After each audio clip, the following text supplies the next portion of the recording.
Olá, pessoal. Sou a professora Fernanda Salgueiro e a gente vai dar continuidade ao nosso módulo de filosofia no Enem, aqui lendo a cartilha do participante 2020, na parte que nós encontramos as recomendações gerais do Enem, dessa redação do Enem. Então, a gente já viu nos vídeos anteriores, basicamente, na redação do Enem, você vai receber um tema, né? E a partir desse tema, o que se espera de você é que você possa desenvolver ou produzir um texto de tipo dissertativo argumentativo acerca desse tema que foi dado. O que é defender esse texto de tipo dissertativo argumentativo? Né? Você vai precisar defender uma tese, uma opinião a respeito desse tema, e essa tese, como está escrito aqui na cartilha, vai precisar ser apoiada em argumentos consistentes, estruturados com coerência e coesão, formando uma unidade textual. A gente já viu que isso tem que ser feito usando a linguagem formal, né? A modalidade de escrita formal da língua portuguesa. E ao final dessa sua argumentação, você vai precisar fazer uma proposta de intervenção social para o problema que tinha sido apresentado e desenvolvido no texto. E que essa proposta precisa respeitar os direitos humanos.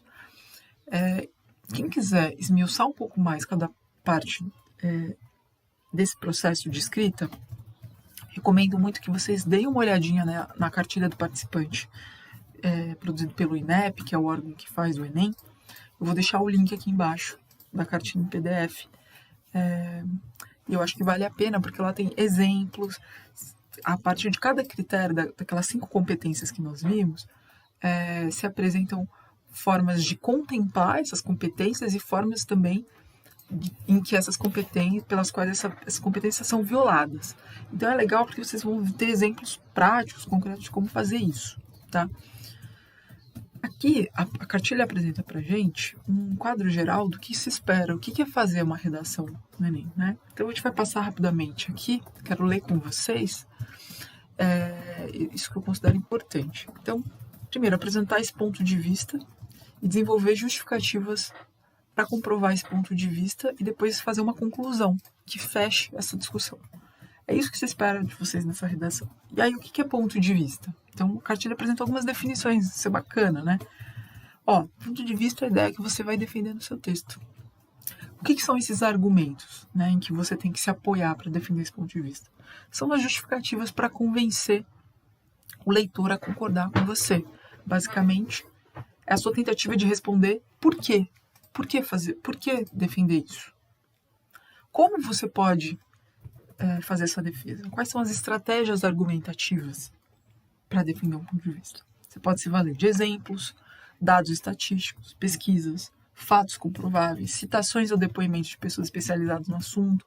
Aí entra a filosofia, a história, a geografia, a química, a física, o que tiver relacionado ao seu tema. Pequenas narrativas ilustrativas, alusões históricas, alusões artísticas, né?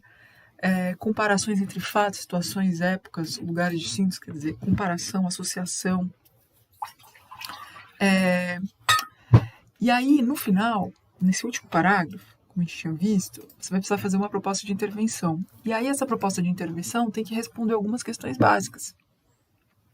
Ela tem que dizer o que vai ser feito, como vai ser feito, por quem vai ser feito, né? Quem que vai fazer, com que dinheiro, com que recursos, quando.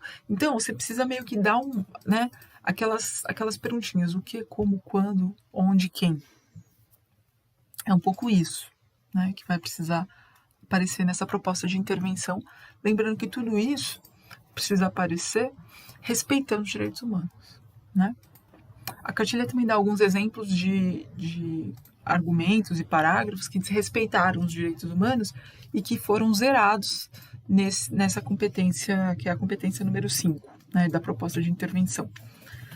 Cada uma daquelas 5 competências vale 200 pontos. E aí, se você consegue dar conta das 5, você tem uma redação nota 1000.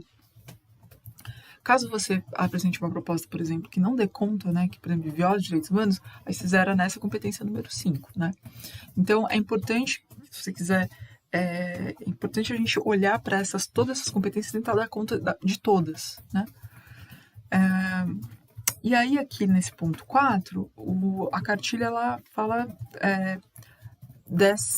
da forma de escrita, né? Ele vai falar que essa forma de escrita, que também faz parte de uma daquelas competências, precisa ser clara, coesa, né?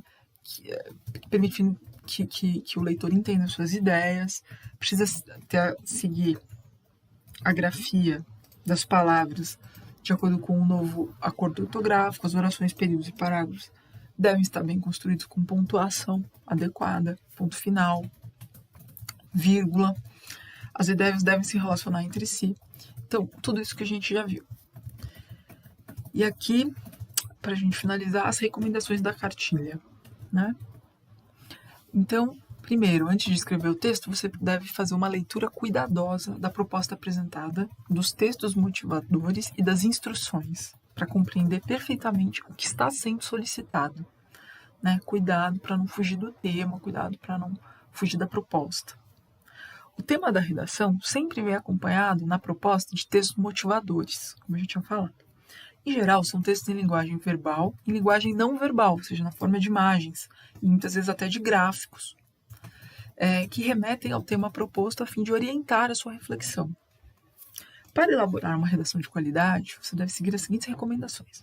Então, ler com atenção o tema e observar a tipologia textual exigida, que é o texto dissertativo argumentativo. Ler os textos motivadores, observando as palavras, fragmentos que indicam o posicionamento dos autores. E aí, dali, você vai poder se inspirar e construir suas ideias a partir desses textos motivadores. Identificar em cada texto motivador, se for o caso, a tese e os argumentos apresentados pelos autores. Isso é muito legal. Quando você for ler o texto motivador, tenta já identificar que tipo qual é a tese daquele texto e quais são os argumentos, que tipo de elementos ele te traz para te convencer dessa tese, né? E aí, quando você for fazer a sua tese, você pode fazer referência a esses textos motivadores, mas você pode desenvolver a sua própria argumentação, eventualmente se inspirando nessas estratégias argumentativas desses textos. E aí, nisso, é muito importante você buscar sinônimos, procurar não reproduzir os mesmos termos desses textos motivadores. Ler atentamente as instruções apresentadas após os textos motivadores e definir um projeto de texto em que seja planejada a organização estratégica da sua redação, a fim de defender o ponto de vista por você escolhido e apresentar uma proposta de intervenção do problema abordado. Então é muito importante, quando vocês forem fazer o esboço, colocar o parágrafo 1, eu vou defender isso com esses argumentos, vou levantar isso aqui. Parágrafo 2, essa tese e esses argumentos. Parágrafo 3, essa tese e esses argumentos. Parágrafo 4, conclusão. A minha proposta de intervenção vai ser essa e essa. O que, como, quando, onde, quem. De preferência, pelo menos duas soluções indicadas, tá bom?